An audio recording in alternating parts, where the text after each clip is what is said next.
Okay, so we'll get started. Sorry about last week. Not my intention. I think it was the first time in 5 years I've been out sick, but boy was I ever sick. Like, I was really sick. Well, that's your flu shot then for the next 5 years. Well, I hope so. I got the flu shot, but that didn't help. So I don't know. I give up. But I was in bed for 5 days.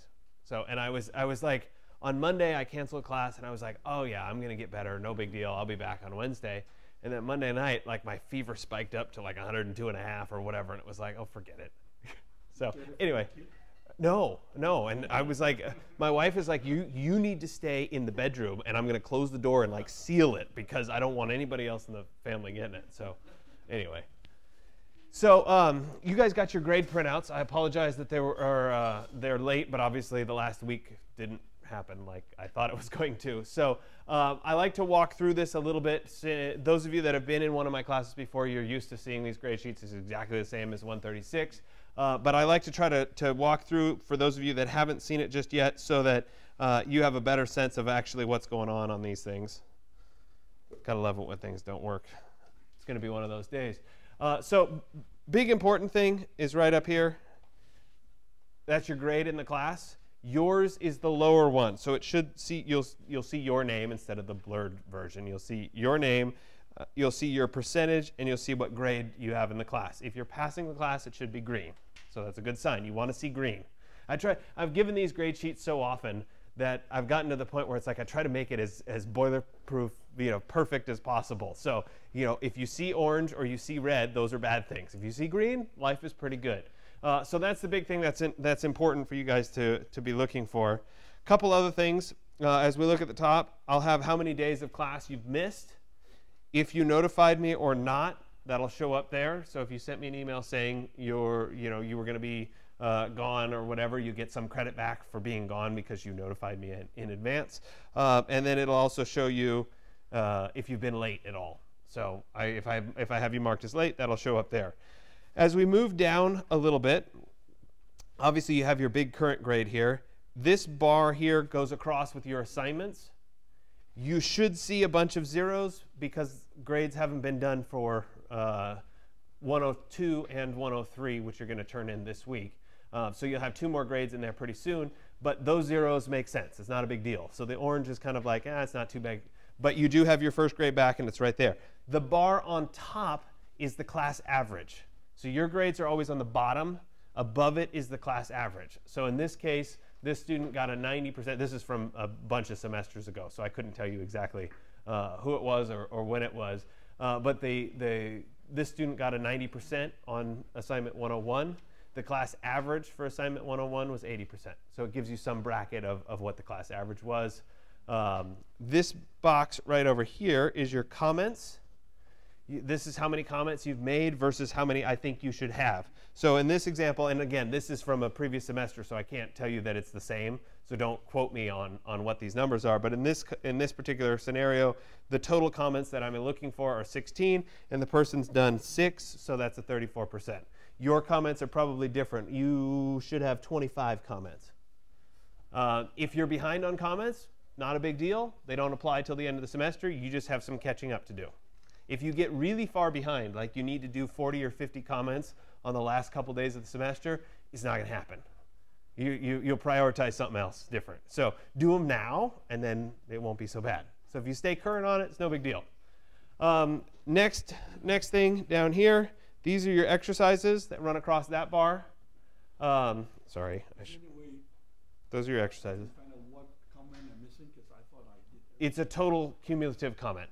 So how do I know what I have done? I could show you well, you should be able to see how many comments you've made, but what you've commented on, I really don't care. So when I say comment on 3 here and 3 there and whatever, those are just numbers. I can't go through and cross-reference. Did you, Which one I missed? Yeah, it's not a big deal. Just add a couple more on something. Doesn't matter. That's my point. So it's cumulative. So however many comments you make, even if it's on, I did 5 on one and 1 on the other, it doesn't matter. It's too much grading headache for me to keep track of. Did you comment 3 times on this one versus 4 times on? No. We just do total comments. So your exercise bar goes across there. You should have a bunch of 100%. If you're missing, so it would be, we're at 111, 112 today. Yeah, we're at 112. If you're missing 111 or 110 and you posted it, it's possible that I went through the grades before you posted it. Not a big deal. Next time I'll catch it and you'll see it show up there. So if it's the last couple exercises, not a big deal if you're missing it. It's a matter of grading. By the time I get through everybody, sometimes somebody has already posted something new and I haven't caught it yet. It's not a big deal. I'll catch it next time. If you have some holes back here, like let's say you didn't do assignment 104 or exercise 104 and you've got a 0 there, chances are you did it and you just didn't post it. So just make a new post. You don't have to go back in time and pretend you did it or anything. Just make a new post, say exercise 104, I'll give you credit for it. It's not a big deal. Happens. Okay? Let's see what else. So down a little bit further right here, you'll see all of your assignments and then your grade for the assignment. And then next to it in this blurred out space right there are my comments relating to your assignment. So I try really hard, and that's part of why grading takes me time, is I try to make sure every single one of you gets an individual comment. So if you're nice to your neighbor and they want to show you your comment, you can see that they got a different comment than I did. Now, on assignment 101, a lot of the comments centered on compositional technique. So there may be similar comments, but I went through, I looked at your individual picture, then I wrote a comment about your picture. And then I went on to the next person and wrote a comment specifically. So it's important for you to realize that that's meant for individual feedback on your particular thing. So as you get more assignments, more of the grades will fill in, more of the comments will fill in, etc. And then you can ultimately see how it all stacks together. We've got exercises. There's your comments. There's your participation in the class, which is have you been here or not. And then ultimately you get what your final grade is. Does that kind of make sense? I feel like it helps to go through it at least for the first time so that you can see it. All right. The other thing that you'll find sometimes in the comments is, let's say on your assignment 101, you forgot to write the paragraph that I asked for, or you forgot to post the original image and your fixed image. On those cases, I usually write in, you forgot to write your paragraph, and then in parentheses, minus 15%. So you know I lost my 15% because of this. So my grade would have been plus 15% had I did the paragraph. That's a good sign for doing the resubmits, because it's a really obvious, oh, I just resubmit it and put that in, and suddenly I'll get the 15% back. So I try to make it really obvious for you. If it says late minus whatever, it's because you turned it in after the deadline. That percentage sticks no matter what happens, no matter the regrades or whatever, it stays applied. So be aware of that. The other ones, the ones in parentheses, oh, I forgot to put the paragraph in, that's something you can fix in a resubmit. Okay? So let's move on. Maybe. To portfolios. So today, you did get a handout for assignment 107. And I know that's out of order. I know your next one is going to be 104. But I like to give this to you now because we're going to start working on the portfolio now. The portfolio is due on the last day of the semester, which is Monday, May 21st. Seems like a long way away, but it's not. Okay? So it's a couple months. We're going to work on a portfolio. You're going to turn in a physical portfolio to me at the end of the semester that's going to have all your work from this class in it. It can have work from outside of this class in it as well. So feel free to enlarge your portfolio, but the minimum is it has to have everything from this, it has to have all of the assignments from this class in. Sometimes people choose to put some of the exercises in, but you don't have to. It has to have all 6 of the assignments in it. Okay, that's critical. It is due on the day of the final. We have class from 8 to 10, not 8 to 11 because it's final schedule.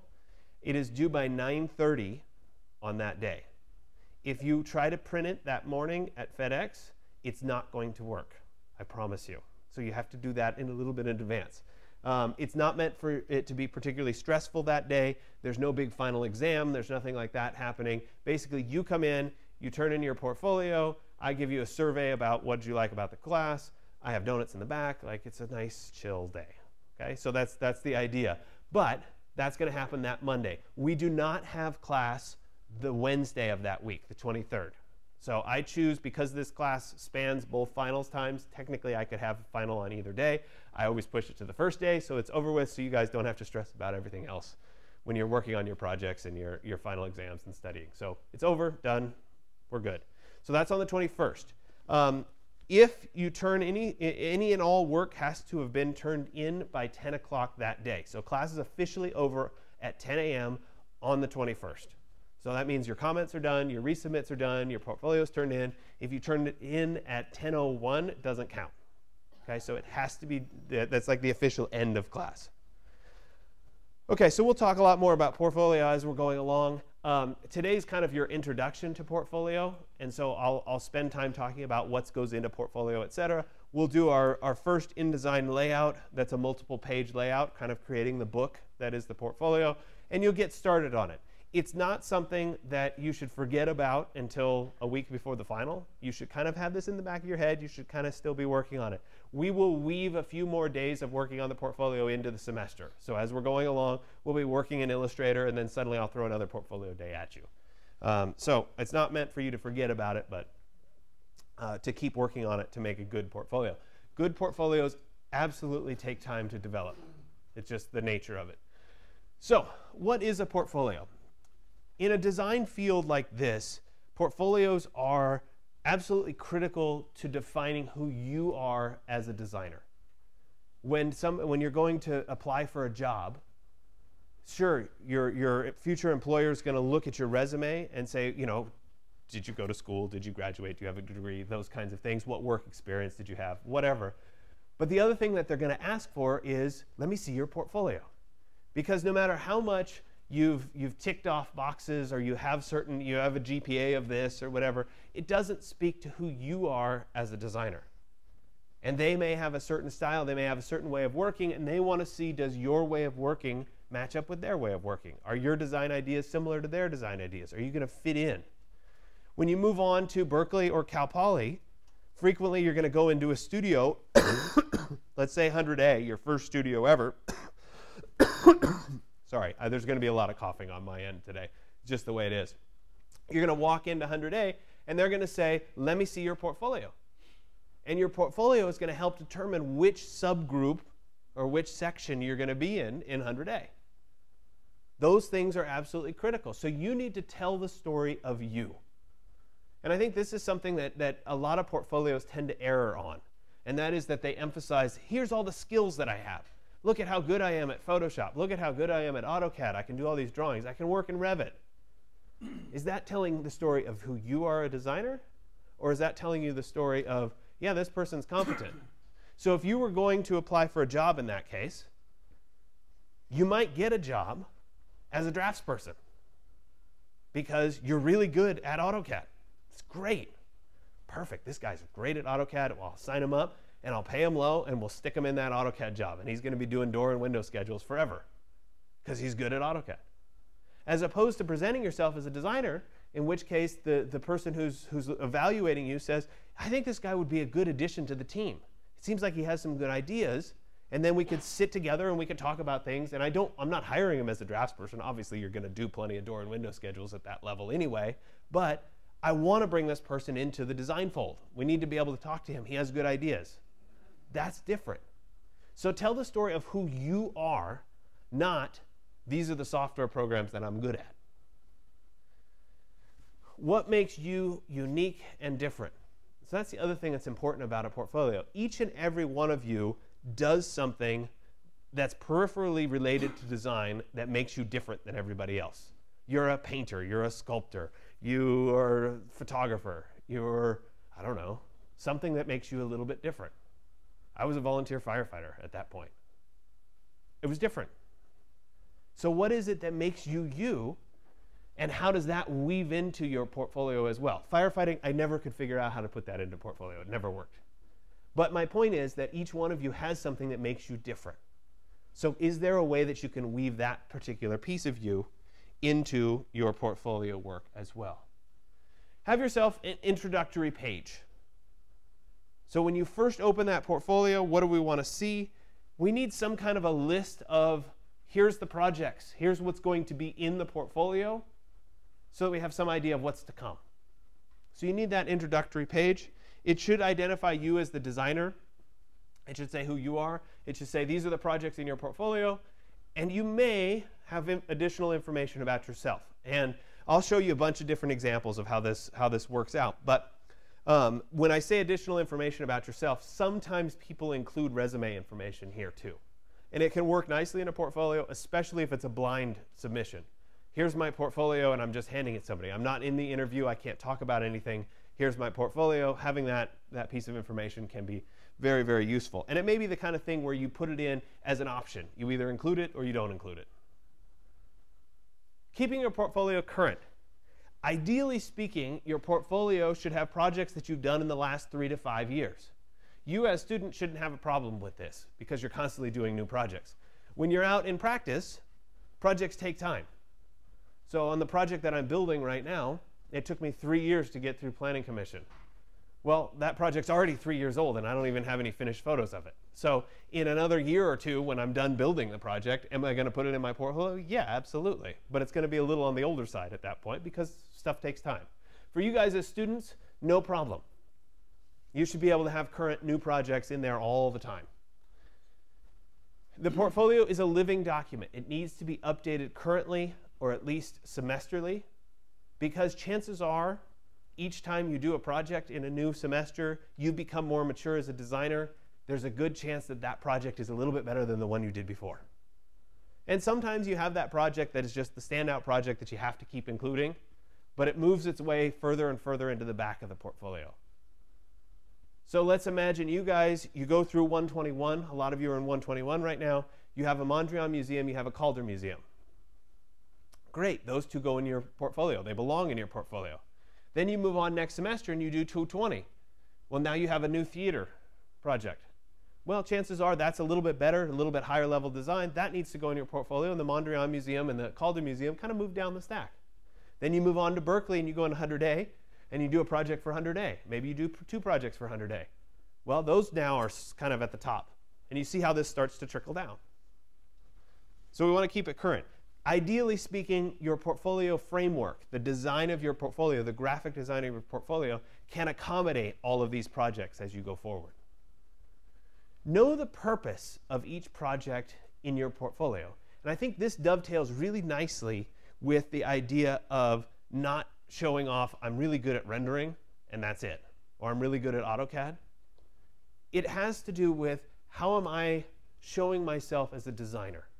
So if you think about what is this project doing for me as a designer, it starts to be more obvious as to why you're including it in a particular portfolio.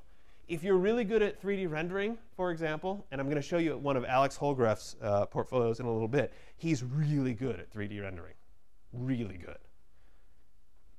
It starts to be a little monotonous when you have all these 3D renderings over and over and over again. How do you showcase the design separate and apart from the fact that you're really good at 3D rendering, or you're really good at AutoCAD, or you're really good at Revit? So you want to be able to show your diversity of skills through the portfolio, through the various projects that are in the portfolio, and how that represents your design ideas. So here's the other sticky thing, and that is group work. You're in 220, you're going to end up being in a group. You're in 221, the skyscraper studio, you're going to end up being in a group. So suddenly you have work that you've collaborated with somebody else. Well, guess what? In practice, in reality, if you go to work for a firm, you're working in a group. It's the way of design. But when you include work in your portfolio, this is a portfolio about you. You're telling a story about you in this portfolio. So how do you represent your group work? Well, you could not include it because it's group work. Well, that would be one way of protecting yourself. But it's okay to include it. You just want to focus on the part that you did in the group. So while your partner is stellar at doing these renderings in Photoshop and these collages, that's not your forte. That's not what you're particularly good at. Maybe it's not your job to include that. Maybe you're really good at building the physical model, for example. So you don't choose not to include too many of the renderings or much of the renderings, and you include the physical model part, because that's what you worked on, that's what you built. So understand what part you contributed and then showcase that part. And the important thing here is think about applying to Berkeley. or applying to Cal Poly or applying to a job, chances are the person that's your partner is applying to Berkeley or applying to Cal Poly or applying to the same job you are. So when the person who's evaluating that work opens up the portfolio, they're going to see the same project twice. So if you both presented it identically with the same information, the person who's evaluating is going to say, well, wait a minute, who did what? I don't understand who you are as a designer. Yeah, you worked on this team, that's great, but what did you do? So focus on what it is that you did as part of this group work whenever you include group work. And be obvious. Say, this was group work, and this is the stuff that I did relating to the group. The best portfolios have great graphic design. It's just the truth. The more time you spend in your graphic design, the stronger your compositional skills are, the more the portfolio starts to go away. And that's kind of weird. The best portfolios have good graphic design, yet you don't dwell on the fact that they have good graphic design. It just goes away and you look at the projects. If you have a really successful portfolio, the person who's looking at it will be completely immersed in your projects, not in the portfolio itself. And that's really important. Great portfolios take time to evolve. So when I applied to grad school at Berkeley, obviously I had to do a portfolio. Everybody has to do a portfolio. I spent 8 months working on my portfolio. I did 7 complete portfolios. Full, done portfolios before I said, this is the right one. It took me that long and that much time to mature my ideas and decide that, yes, this is the portfolio. This is what I want to show. And I used to have it, and somebody walked off with it, so I don't have it anymore. But it was in the stack. I'm going to bring out a bunch of examples from prior classes. But great portfolios do take time. And that's why I'm giving you the assignment today, and it's only March, and it's due in May, because you'll have time to let these ideas mature.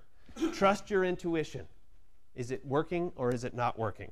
I had a great portfolio. You know, I was working on this portfolio. I was really excited about it. I didn't do a cover for it. I didn't get that far. But I was really excited about it, and I had all the stuff. I had the typography figured out and whatever. And I needed some feedback on it, so I went and found one of my old professors. And I said, hey, can I, like, buy you coffee or something, and will you have a quick look at my portfolio? And, the professor said, sure, no problem. Happy to. So I actually ended up meeting him at his house. And he looks at the portfolio, and he's like, this is okay. But what about this? So I had these. I think I have it somewhere. I should find it. I had these. It was like you had a spread, and then there was a page that folded over that had the text on the fold over. And it was cool. Like, it had this little thing, and I was like, oh, this is cool. And so he took the booklet, and he's like, well, what happens when this happens? And he shook it, and all the flaps folded open. And he said, now look at it. And so you open it up, and the text was on the back side and didn't match any of the pages. Well, I hadn't seen that. I hadn't thought of that. And it's like, yeah, well, what happens if somebody didn't fold it back, and then they started looking at the portfolio this way? It wouldn't make any sense. So sometimes you're in this realm of, oh, this is such a great idea. I'm really excited about it. And then somebody else looks at it and says, well, wait a minute, what about this? And that's part of why portfolios take time. And so you want to show it to your neighbors. You want to get that kind of feedback. So understanding this setup, the inner margin and the outer margin. One of the things that's important about a portfolio is there's going to be a binding. That binding is going to be in the center, and you have to start thinking about what's an appropriate binding. We'll talk about bindings down the road, but you need to leave some room or some space for that binding. So if you start thinking about the inner margin, the inside of the spread being double what the outside is, it's probably not a bad idea, because you're going to protect yourself and what happens in that middle section. You want to anticipate that binding style. Is it going to be a spiral? Is it going to be a comb binding? Are you going to bind it yourself? And like I said, I have a bunch of examples I'll bring out so you can look at them today. Bleed is another thing that is really important. And this is something that is not something you will do much here in school. But as soon as you get into professional printing, bleed happens all the time. And so if you imagine for a second, let's say we're doing a magazine. We're doing Time magazine, we're doing Money magazine, InStyle, whatever magazine you read. And you imagine that goes to a print shop, and there's like millions of these that are printed. Well, the chances of one of the pages getting a little skewed or not quite printing straight is probably pretty high. So what we do to compensate for that is we add something called bleed. which is an extra 1/8 or 1/4 of an inch that goes all the way around the outside of the page. So when you have a photograph that goes completely off the page and it prints a little bit crooked, when the magazine's cut, the photo still goes all the way off the page. There's not an awkward little sliver of white paper around the outside. So we're going to compensate for that. We're going to do something called bleed, and I'll show you how to set that up so that down the road, if you went to trim your portfolio, you'd have that little bit of extra space that you need. We should be in CMYK mode because we're ultimately going to be printing this document. And so I'll make sure that you guys set that up correctly today as well.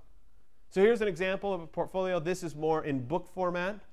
So we've got the 2 facing pages like this, as opposed to the landscape format, where they're long and skinny. Doesn't make any difference how you choose to do it. You could do squares, you could do rectangles. It's really up to you.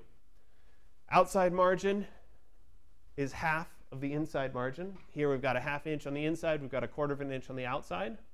Our bleed sticks out an extra 1/8 of an inch, so we have just a little bit more space.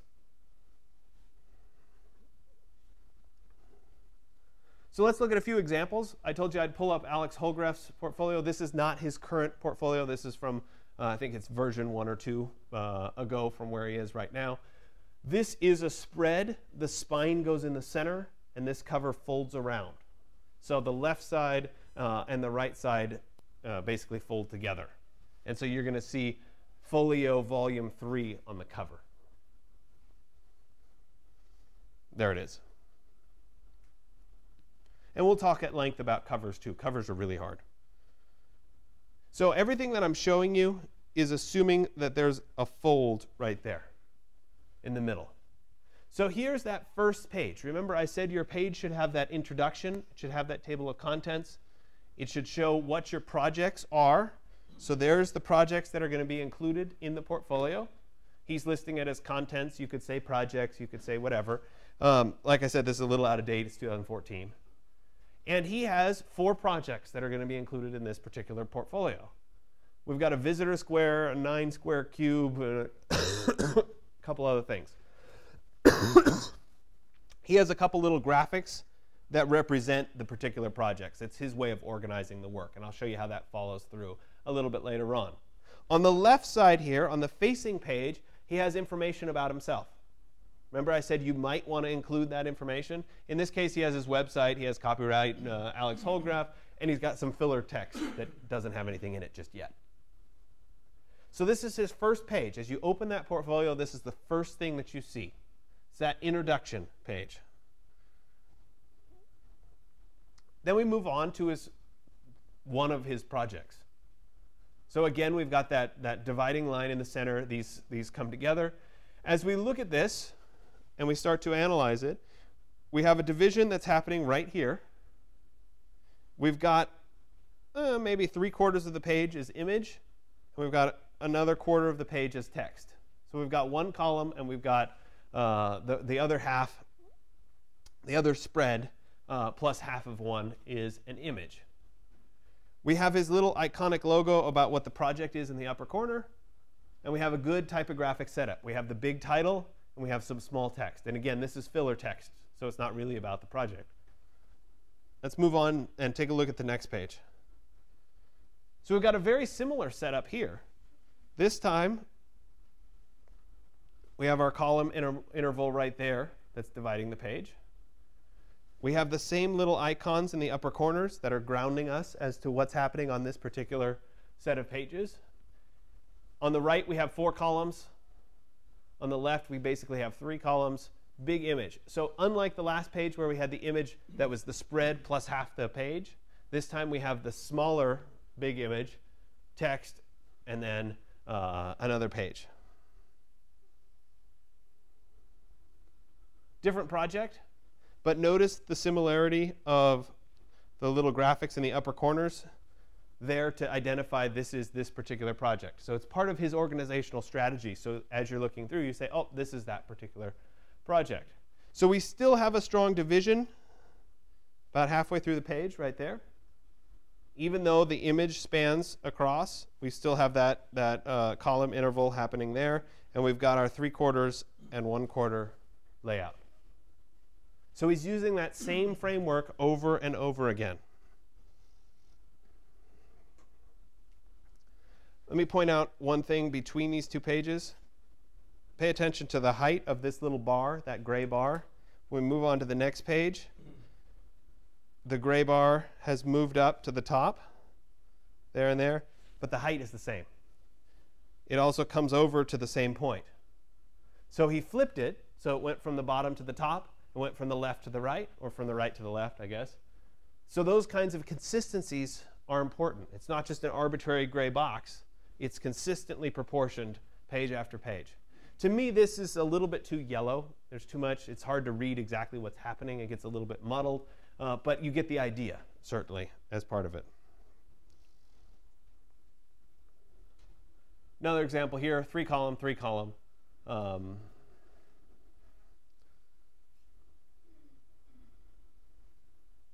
Maybe. Okay, another portfolio. I have no idea who this student is. Not from DVC, just one that I found online. So in this case, our first page, we have our contents on the right, same kind of a setup as to what Alex's was. On the left-hand side here, we have our basic resume. So it's included as part of this. I think it's a little bit weird to set up your software skills with these little bars. Sorry if I'm picking on you and you're out there listening to me, but I don't think you want to represent your work like, oh, I'm like just a little bit proficient in Rhino and Grasshopper, maybe 25%. No, just say I'm proficient in these softwares, right? Don't rate yourself. Anyway, It's honest. it is honest. It is honest. Here we are on the next set of pages. Notice, I think part of what's really good about this portfolio is the typography is really clear. There's a set hierarchy. He's thought carefully about how it's working. The big font, the subheading font, and then the smaller font. It's the same font, just different sizes. Down at the bottom, we have the little italicized versions. So it's really carefully thought through with this typography, and I think that's an important thing to keep in mind. Another example here, table of contents page, nothing about the person. I think it would be helpful to have a little bit. I know that the cover says who it is, but I think that same piece of information somewhere over on the left side in here wouldn't be a bad thing. Just a little bit of information. And this is just text-based. So a little bit different than the ones with the graphics. He led after that with, or she, I'm not sure, led with the resume, computer skills just listed on this one. Again, strong hierarchy set up with your fonts and how you're using it. I think this is a beautiful image. It's really nicely set up. There's two problems with it. First off, having your main object, your main architectural piece, right in the center of the page here means that you're going to lose about ½ of an inch of it because it's going to be in the fold of your portfolio. Or you're going to punch holes right through it because you have the binding going through it. So you put those things right there and you're losing part of your design. I think if they used the rules of composition and shifted this over so that the dome was here, it'd be far better. So just think about that as your overall composition. So that's one problem. The other problem is that on a screen, the white text looks good. Especially on your computer screen, if you have one, the MacBooks with the Retina displays, it's nice and crisp and all that good stuff. You go to print that text, it's really hard to print white text. It just ends up getting crowded and really hard to read. So if you're going to do white text, white on colored background or white on black, remember you have to have a little bit thicker, a little bit bolder text for it to show through when it's printed. So it looks good here. I'm a little worried when it goes to print. A few more examples from this portfolio.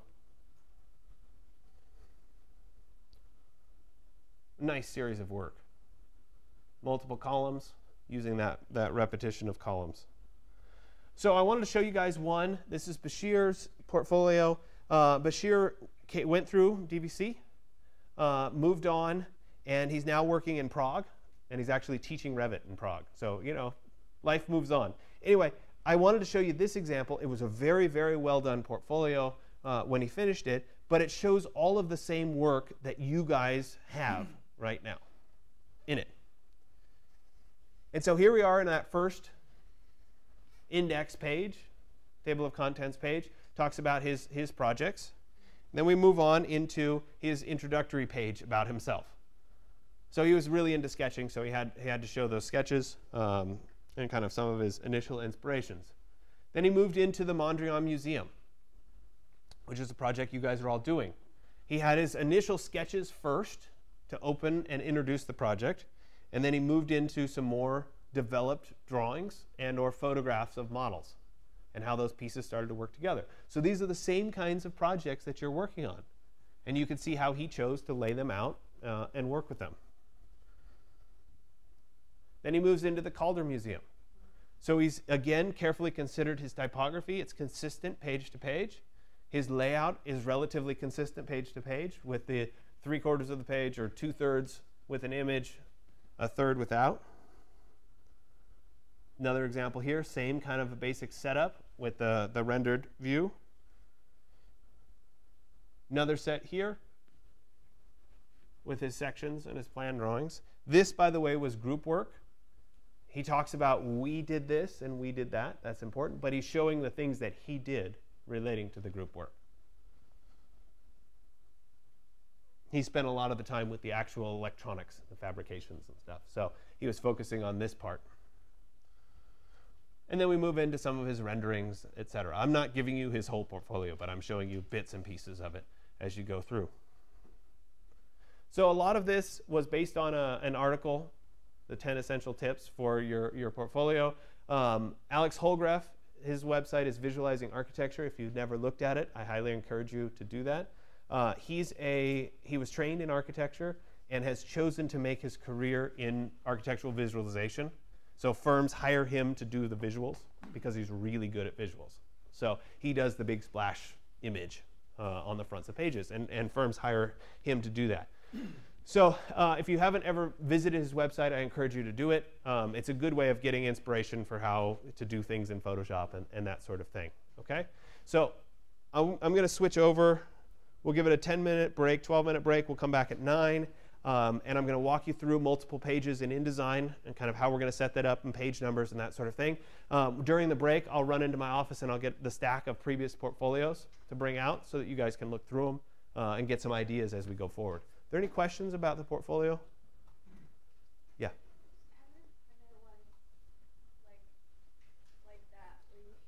The landscape? Yeah, and then it's not the same size as what we can. So a lot of times in the portfolio, and I'll show you when I bring in the examples, you can kind of see it. Depending on how and where you're printing it, some of it people do by themselves, some of it the print shops will do. It just depends on who you're working with. Most good professional results, the print sizes are always larger than the actual page sizes, and then the stack of them are all trimmed down. That's why the bleed is important. So you could have one that was narrower. It's just printed on a larger sheet of paper than clipped afterward. So the simplest way for you guys is to print on an 8.5 by 11 sheet because it comes out of the printer. That's normal for portfolio size. They're usually 8.5 by 11 or smaller as a book. The spread, the side by side, isn't printed together. It's split. And so when you go to print it, you'll print half, and then you'll print the other half on another page. We'll walk through it. I'll show you the examples. It'll probably make more sense. Any other questions? No? Okay. We'll start up again at 9. Okay, so we're going to get started. Sorry for a couple minutes delay. InDesign didn't want to open for me. So good news is we've got it open now. So we'll start up. So in exercise 112, I'm asking you to start creating your portfolio. And when you start doing that, today's kind of a first stab at it. And so the likelihood of your portfolio today being exactly the same as the portfolio you turned in at the end of the semester, probably not that high. But we need to start somewhere, and we need to start working on it in some capacity. And so I'm going to start by creating a new document. Stay away from book for right now, even though technically it's multiple page. We're going to just work as a document. I'm going to go ahead and click on the Create New Document in my little splash screen here, which brings up the new document. Couple things that are important. Our intent should be set for print. That's essentially setting up the CMYK color space that we'll be using for this project. Chances are you're going to want facing pages, but again, that's a matter of preference. By facing pages, once again, I mean, do I want my pages to have content here and content here and to fold together? Do I want all the content to be on one side? If I want it all to be on one side with blank backs, that would be with you would uncheck facing pages. If you want the content to be on both sides, then it would be facing pages. You can go back and change this after the fact if you decide, you know what, I don't like facing pages. But it's easier to set it up in the beginning. So I'm going to leave it checked for facing pages. You could preset a number of pages and or a start page if you wanted to. For my purposes, I'm just going to leave it at 1, and I'm going to add them as I need them. As we go down here, it's set to letter size paper. Right now it's in portrait mode. So the 2 pieces of letter size paper would be upright like this. If I wanted to be like this, they would be in landscape mode, in which case I would click the button right here for landscape mode. Again, it's a matter of personal preference. What looks and feels right to you, that's the one that you'd be doing. You don't need to worry about columns right now. Our margins here, remember our inner margin should be different than our outer margin, so it's not a bad idea to set those up. I don't want them all to be the same, so I'm going to uncheck this little chain box. So I've broken the chain, and I can now say the top will be at 0.25 inches. Whoops. My bottom will be at 0.25 inches. My inside is going to be 0.5 inches, and my outside is 0.25 inches. Again, these are relatively arbitrary. I could change them if I wanted to. I could make them go away altogether if I wanted to. Now, before I say OK, I'm also going to turn on this More Options. So remember, we talked about bleed before. For our purposes, slug doesn't matter, but we're going to work on bleed, and that is that I might want to add that extra little bit of space around the outside that will ultimately get cut off. So let's put an 1/8 of an inch in here. The chain is connected, therefore I'm going to make the top, bottom, inside, and outside all the same. So I'll say 0.125 for 1/8 of an inch. Now the inside here probably shouldn't have a bleed because it's going to end up being cut right in the center of the binding. So we could leave it. We could choose to not have it. It's kind of it's a little bit hit or miss. If I wanted to not have it, I would unchain and set the inside to 0, for example. OK, so once all of that's set, I'll go ahead and say OK, and I'll get my first page. Let me go ahead and right-click and change my units to inches. So I right-click in the where these two connect together, and somehow my margins didn't get set right. Let me go back to margins and columns here. Yeah, I think I forgot to put inches in here. So my inside should be 0.5, and my outside should be 0.25. Like that. Sorry, somehow it didn't take quite correctly.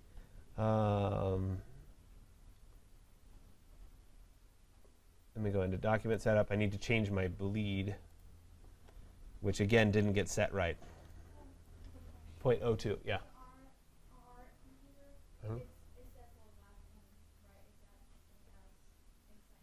The inside and outside happens when you have facing pages. So my guess is your facing pages isn't checked.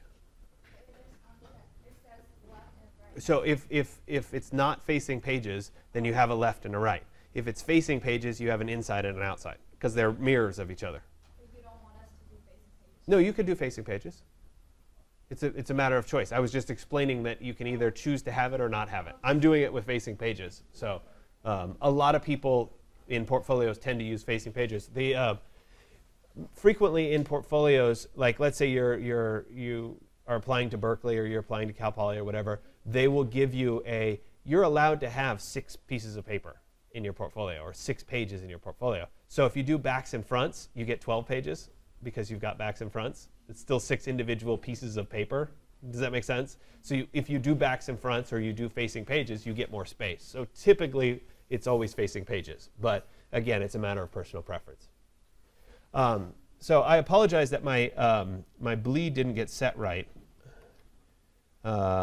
Somehow,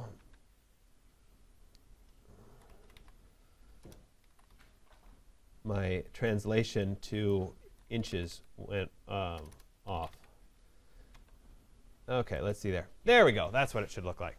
So, Sorry, what did you put for margins and columns, top, bottom, inside, out? Is everything 0.25 except the inside? so the margins and columns, I did the top, the outside, and the bottom at 0.25, and the inside at 0.5. My bleed, I did the top and bottom and outside at 0.125 inches. When I typed it in, it didn't convert it to inches correctly, so it was something weird was going on. So now that I have this particular page set up, this is page 1. So it's as if you imagine having a stack of pages on your desk, the first page, page 1, is the front. Then you open it, and you have page 2 on the left and page 3 on the right. Yes. So imagine you had a stack of pages on your desk. And as you look down at the stack of pages, the front page, the cover, is page 1.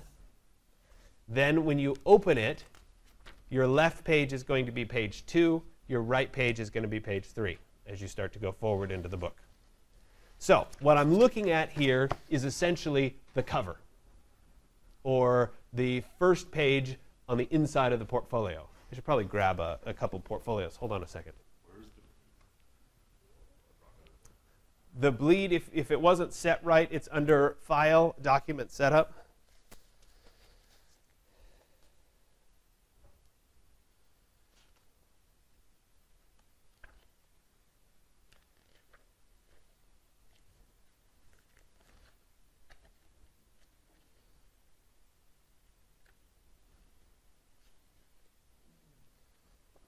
Okay, so sorry, I was just trying to get an actual example. Did you find it, Art? Okay, so we're going to deal with covers later on, but this is what I was talking about. So this is the front page. This is what I'm looking at right now. When I go to open it like this will be the first actual pages of the portfolio. This is page 2 and page 3. Sometimes your cover, I should have gotten a different one, sometimes your cover is completely separate from the portfolio. So in this case, it was included as part of the portfolio. Here's an example where it was a laser cut front cover that's hard. When you open that, if I can open it, right, you then go to whatever the first page is. And in this case, he doesn't have an introduction or whatever. This is a really old one. And actually, the only reason this is in the stack is because somebody was asking last year about laser cutting the cover. But anyway, so it's not a particularly good example of the content of the portfolio. But some cases, this front page here might just be the first page. Anyway, all of these portfolios are back for you guys to look at a little bit later on. So this is page 1. Is it also the facing pages? Or I'm doing it with facing pages. It's up to you whether you want to or not. so facing So- pages, meaning the first one is cover? The first one is is essentially the cover. Okay, so as I go forward, I'm going to look here at the pages window. It's available. I'm in the advanced tool set right now. If you're not seeing it, you can click on pages here. You can also go to Window and choose Pages, and it will show up under Window and then Pages. And we then see here in the Pages window that I have page 1. It's highlighted in blue because that's the current page. And I have a longer line kind of right here in the center. I'm going to add 2 pages. Down at the bottom, there's a New Page button. If I click it twice, I'll get 2 pages. So I now have page 1, and then you see I have page 2 and page 3. And this is where I could see them as facing pages. So this page faces that page. Furthermore, I'm looking at them as if they're 2 facing pages. Like that and like that. Looks like it messed up my margins again. Go figure. As we move forward, I could add 2 more pages. there's page 4 and page 5, page 6 and page 7. You get the idea. So this is essentially my book. There's my cover or my first page. Then I move into page 2, page 3, page 4, page 5, etc. as I go through into my pages. So when we start to set up our initial portfolio, sometimes we want to repeat certain elements across the page. Maybe it's a line at the top of the page. Maybe it's a gray bar across the top of the page. I don't know just yet what it's going to be, but I want to show you how to do this. So first off, we could, on any given page, let me move to page 2, I could draw something on the page. So let's say I wanted a semi-transparent gray bar that was at the top of the page. Let's make it, there it is. And I wanted it to be gray.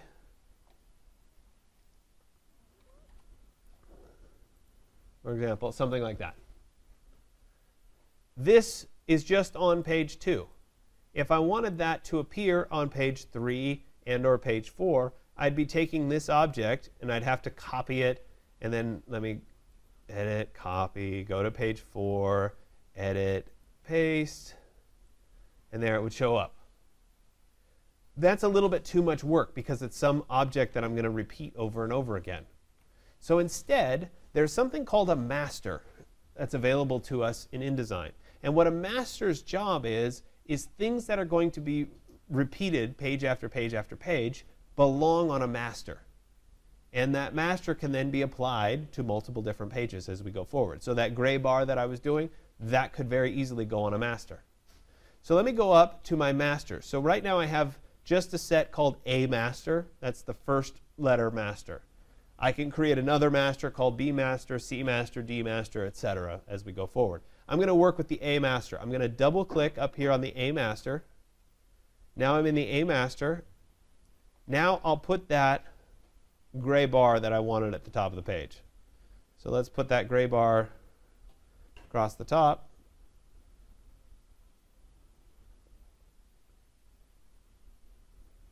And actually, for consistency purposes, I want to specify that it's actually an inch. There it is.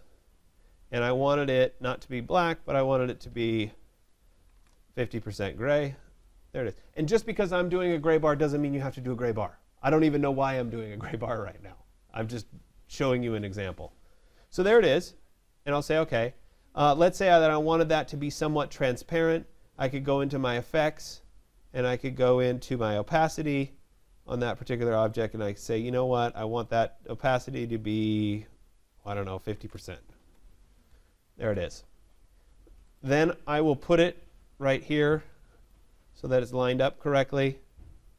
The truth is that I would like this object to end up going out to my bleed, because if I was clipping the page, I'd want it to go all the way out. So I'm going to extend it so that it goes beyond the page. The page is represented by the black line. The bleed is represented by the red line. There it is. I'll take this object and I'll copy it, and I'll paste it, and we'll stick it over on this side of the page. So now I have this gray bar that appears across the top of the A master pages. So the cool thing here is that every page that has the A master applied, which is currently all the pages, you can see the A in the upper right corner of all the pages, that gray bar is now on every one of the pages. So if I skip to page 6 and 7, it's still there. Furthermore, if I try to select it, I can't, because it's not an object that's controllable in an individual page. It just exists. So let me move back up to the masters. Let's say that I wanted another colored bar that went down the side. So let me come back with another bar. And let's say I wanted that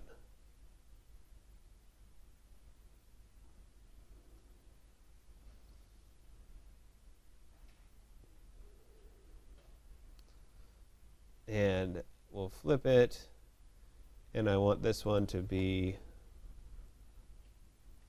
75% gray, and I want it to be somewhat transparent too, so we'll say 75% transparent. There. And again, I'm making this stuff up. Now if I were to go back onto all these pages, on the right side, they all have that gray bar. So things that you do on the master appear on all of the pages. We could take this a step further, and on the master, we could add frames. So I could put a frame right here that fills up this piece of the place here. Right now, this is in front of everything else, so I'm going to right-click on it and say Arrange, Send to Back. So it's behind everything else. And then you see that frame shows up on every one of these pages as well. I could put another set of frames on the other side of the master. So here, let's say that we'll put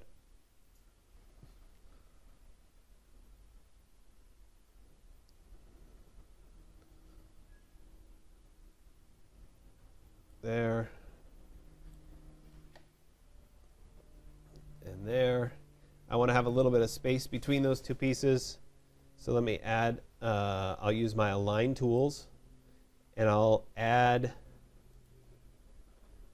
let me just distribute the spacing with 1/8 of an inch between. There we go. And so now I have a little space between those two frames. So once again, on every one of those masters, there's those frames. So the trick here is that I still can't select the frames. But if I wanted to put an object on page 2 here, I could go to File and then Place, and I could drop in a picture. Now, when I click on top of this frame, it'll stick it into that frame. So then I could right-click and say Fitting, Fill Frame Proportionally. I could go to File and then Place. And we could drop in this image. Oops. There, right-click Fitting, Fill Frame Proportionally. Oops.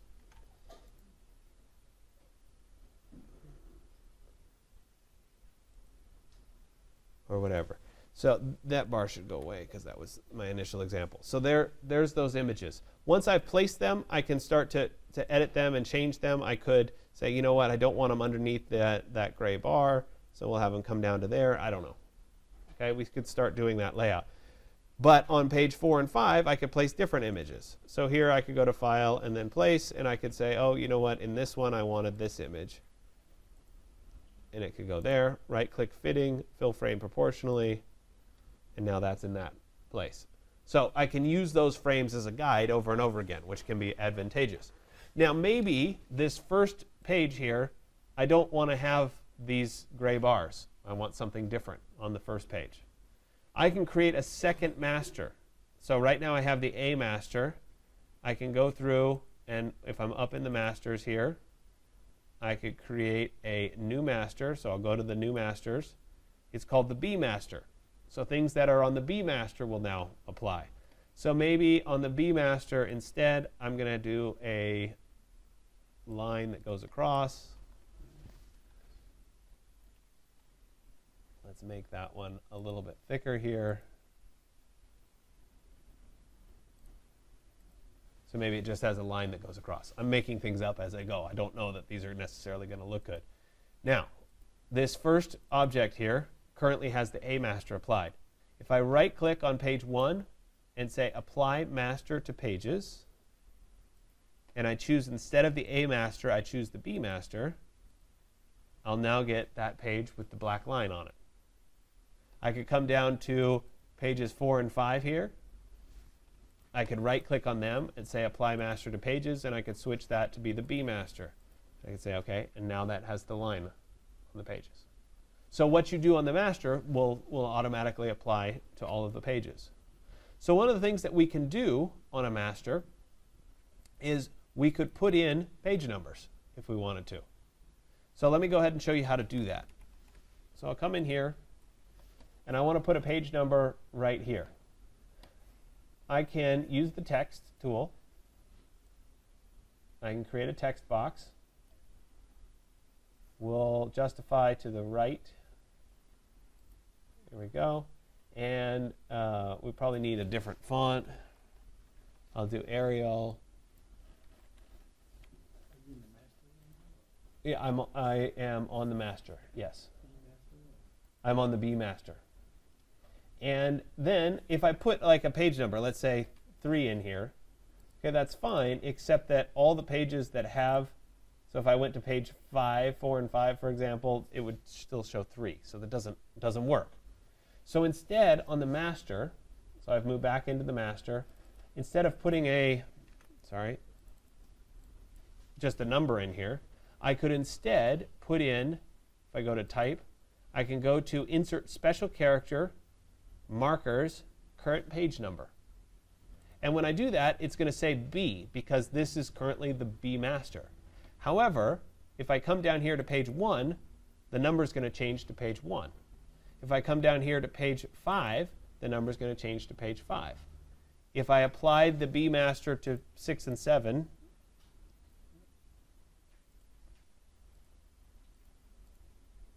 there we go, and I went down to page 7, it's now going to show 7. So it's going to automatically update for all of my pages at whatever the page number would be. I could go back into the master here. I could take my page number, copy it, and put it on this page. There it is, paste. Put it right back up into there. I could justify it to the left this time. And I do, while I'm here, want to have these two line up perfectly. So let me Control minus so I can zoom out and select both of these. Pick that as the key object, and I'm going to align them both to the top so that they're exactly in a line as I go across the page. So now I have a page number here and a page number there. And when I start to go through these pages, so here's pages 4 and 5, it's underneath there. I'll get to solving that. 4, 5, now 6 and 7. I could add text here, so I could say this is, maybe my last name if I wanted to. I'm just showing you how this stuff works. Make this a little bit bigger. That would then show up on all these pages as well. So Adams 5, Adams 7, etc. Does that make sense? So that's how page numbers works. Now, sometimes you end up, like I did, where you had an image on a page. There it was. Come on.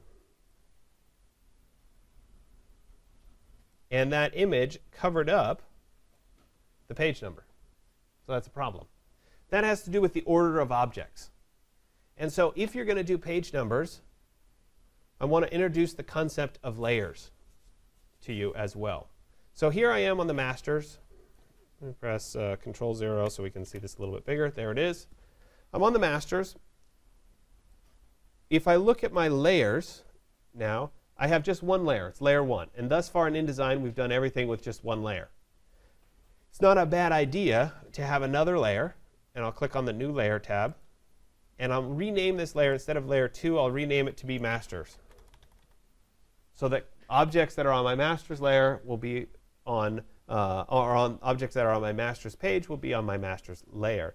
So I'll do Masters, or maybe I'd add like text after it, so I know it's the text, etc. And I'll go ahead and say OK. Just like in Photoshop, things that are on top in the layer stack are on top of other objects. So in my case, the master's text is on top of layer 1. Any of the objects that are on layer 1 will be automatically below it. So now all I have to do is take these existing objects, my text, my line right here, and my text over here, and move them onto the master's layer. Now, when I highlight them, you see how they're kind of this lightish blue color? That corresponds to the color of the layer. It's kind of that lightish blue color. If I want to move the layer, the objects, once they're selected, are represented by this box at the end of the layers, that little square. If I want to move them to the master's layer, I'm going to drag that box up onto the master's text layer. And I'll see that my objects, when they're highlighted or selected, will change to be red because they're now on the red layer instead of the blue layer. So there they are. And now that those are on top of everything that's on layer 1, if I went back to my pages and I went back to that page 4, my line and my number are now on top of everything else. So I can use those layers to my advantage. So the other thing that you can do, and this is more of an advanced topic, but I like to at least introduce it to you so that you're aware of how it works, is that I can also add something called a section marker. It's kind of like a chapter if I wanted to. So let's say that pages 4 and page 5 were going to be about project 1, a particular project that I was working on. I could right-click on page 4 here, and I could say numbering and section options. And I could say, you know what, I want to start a new section. I'll keep the automatic page numbering because I want it to be page 4, but I could specify a different page number if I wanted to. And on this particular page, I'm going to say this is the project 1. So I'll say project 1 in the section marker right here. And I'll go ahead and say OK. So nothing really changed other than I got a triangle that was sitting on top of this particular page. But if I went back to the master, and right here after my text, I went to type, insert special character, markers, I could say section marker. Sorry, I need a little bit more text there. There it is. So it says B-section. If I went to this page 4, I got page 4, project 1. That's going to continue. So here it is, page 6. It still says project 1 until I create a new section. So I could have a new section on page 6. I could right-click and say numbering and section options. And this time, this is going to be project 2. Project 2. So I go ahead and say OK. And now that changes to project 2. This one stays as project 1. So I can do that if I want to. And if you look at the digital tools book, you'll see that it's broken down into those kinds of things. And at the bottom, there's some special codes about you're in Rhino or you're in Photoshop or whatever. Those are all sections of the particular book or portfolio or project. So anyway, I wanted to introduce the idea of that. The likelihood of you guys using it on a portfolio is probably not that high, but I like you to be aware of these kinds of things as an option. So today I want you to think carefully about what your project or what your portfolio needs to look like. I want you to spend some time in the back and look through the example portfolios and kind of try to get your ideas going. You currently have 2 projects that you can stick into the portfolio. You've done your assignment 101, you've done your assignment 102. Both of those can find their way into the portfolio by now. If you, let me go back up to this, for example. If you're dealing with text, let's say that I wanted to put some text in this column. If I put the text box on the master, it ends up getting really kind of chunky. It's hard to deal with. You have to place text in. You can't just choose to write in that. In which case, I think it's a good idea to just put your text box on a given page. You can select it and use paste in place on subsequent pages, and it will go in the same spot each time. Anyway, if I wanted to put some placeholder text in because I hadn't written anything yet, you can go into the type menu and you can say fill with placeholder text, and it'll get some placeholder text that looks like it's words, but it's not really words. And it can help you set up, what's your correct font, what's your correct paragraph style, what's your correct character style, etc. So remember to use your character styles here as well. Start to establish those. So I'm going to let you guys work today. You're going to give this your first stab. At the end of the day, I'd like to see page 2 and page 3. I'm not worried about page 1 because chances are that's a cover or something. If page 2 and page 3 is your name and the table of contents, then turn in page 4 and 5. It's your first one with an actual project on it. How you choose to lay out your work is up to you. Think about all the principles that we've talked about in layouts. Think about where your column intervals go, where does your flow line go, what feels right on a particular page. Try to think back on all those kinds of things as you start to put your pieces together. It's going to take you some time this time today to figure out how the pieces go together. You might have one portrait picture, you might have a landscape picture. Maybe you have a portrait picture and got a couple process images. I don't know. You have to kind of sort through what's working for you and how is that going to go into your portfolio. And that's obviously the point of what you're doing today. Okay, so I'll turn you loose. If you guys have any questions, let me know. Next class will come in and we're actually going to start Illustrator. So things snowball and we move into Illustrator for a while, and then we'll move back into AutoCAD, and it'll keep mixing up. Because I was gone for the week last week, everything got just postponed. It shifted a week. So it's as if last week didn't happen and we continue on. So your assignment 103s are due on Wednesday because they were supposed to be due last Wednesday. So we're just shifting everything forward a week. Okay. I want the 11 by 17 paper copy as well as it being posted. Remember to post it before class starts on Wednesday. Any other questions? No? All right.